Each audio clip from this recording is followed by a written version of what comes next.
첫 번째, 우리가 지금까지 본 내용은 기독교는 말씀의 종교이기 때문에 말씀이 선택사항이 아니라 필수사항이라는 것을 보았는데요. 두 번째, 우리 13페이지 한번 보도록 하겠습니다. 2번, 신자에게 약속된 적과 꿀 한번 보도록 하겠습니다. 하나님은 아브라함 때부터 적과 꿀이 흐르는 땅을, 5세 때에 적과 꿀이 흐르는 땅을 주시겠다고 말씀하셨습니다. 우리가 신앙을 받아들이게 될 때, 우리에게 하나님의 은혜로 신앙을 주시게 될 때 씁쓸하고 황폐한 삶에서요, 윤택하고 달콤한 인생으로 바뀌게 하는 적과 꿀의 역사는 지금도 계속되어지고 있습니다.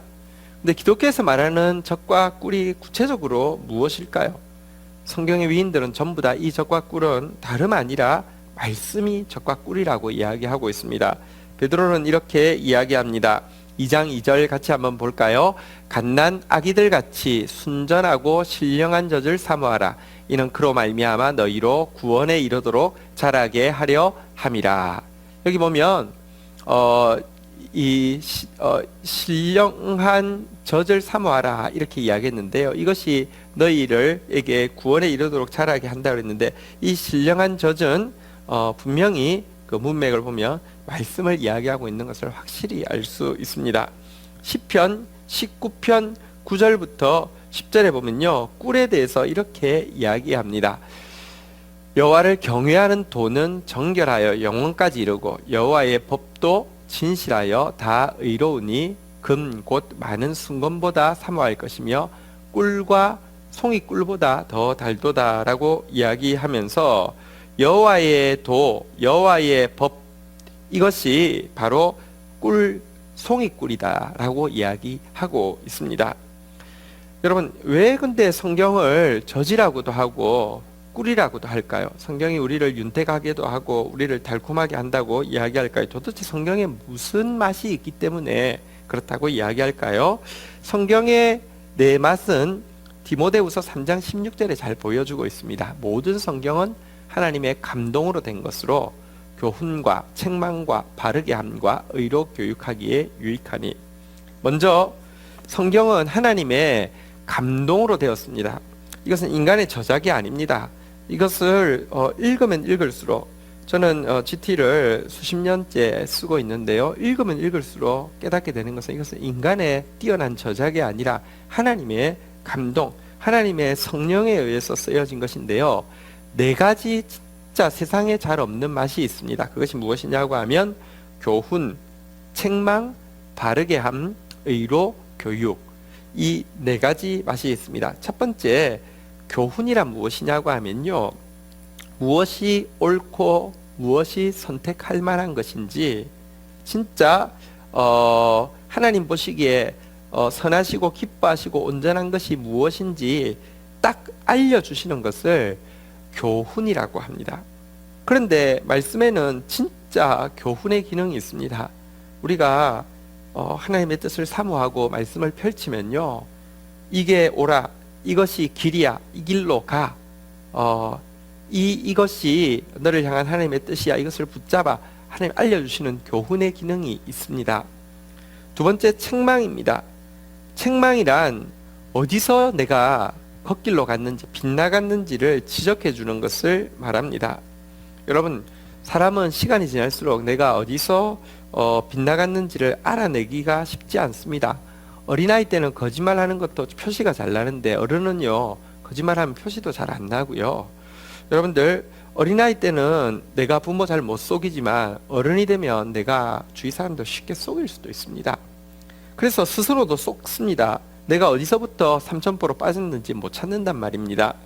그런데 여러분, 하나님은 정확하게 아십니다. 그리고 정확하게 말씀을 통하여서 너 여기서부터 너 마음이 빗나갔어. 마음이 빗나가면 결국 행동 빗나가게 되어 있습니다. 사람들은요, 겉을 보기 때문에 칭찬합니다. 근데 성경은요, 너가 칭찬받고 있을 그때가 가장 위험한 시기다. 왜냐하면 내가 겉길로 빗나가고 있을 확률이 높기 때문이다 라고 이야기하고 있습니다. 다른 사람 다 속일 수 있어도 하나님의 말씀은 속일 수 없습니다. 이게 책망입니다. 세 번째는 바르게 함입니다. 바르게 함이란 무엇이냐고 하면 빗나간 자리에서 원하게 있어야 될 자리로 되돌려 놓는 것을 바르게 함이라고 이야기합니다. 여러분, 사람들은 제일 처음에는 자기가 잘못됐다는 것을 몰라서도 문제지만 나중에 알고 나도, 잘못됐다는 것을 알고 나도 원하게 있어야 될 자리에 돌아올 용기가 없어서 못 돌아오기도 하고, 혹은 진짜 내가 있어야 될 곳이 어딘지 여전히 잘 모르기 때문에 못 돌아오기도 합니다.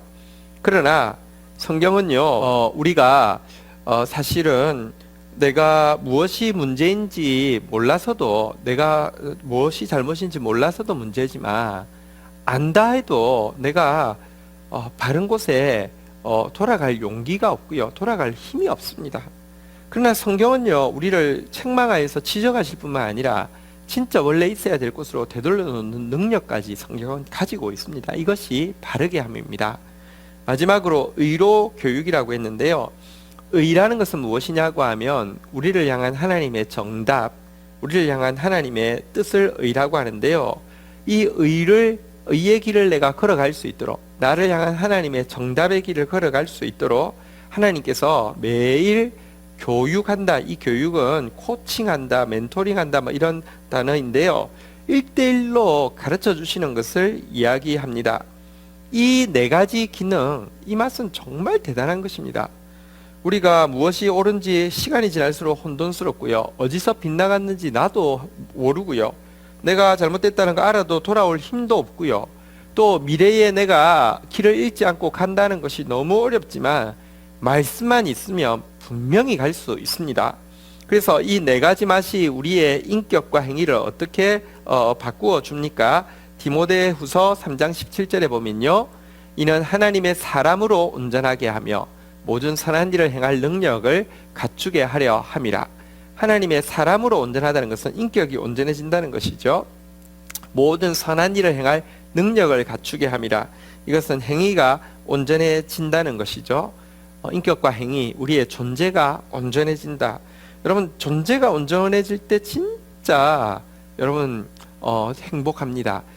소유냐 존재냐, 이런 책이 있죠. 우리를 진짜 행복하게 하는 것은 소유가 아니라 존재다, 이런 내용인데요, 존재란 내 인격과 내 행위가 결합되어진 것인데요, 하나님의 말씀이 우리의 인격을 온전하게 하고 우리의 행위를, 선한 일을 얼마든지 할 수 있게 해주시면요, 정말 달콤하고 주위의 사람도 우리를 생각하며 진짜 우리 때문에 달콤해질 수밖에 없습니다. 이것이 성경에서 약속하고 있는 젖과 꿀이고요, 그래서 우리는 성경을 읽어야만 하는 것입니다. 가까이 해야만 하는 것입니다.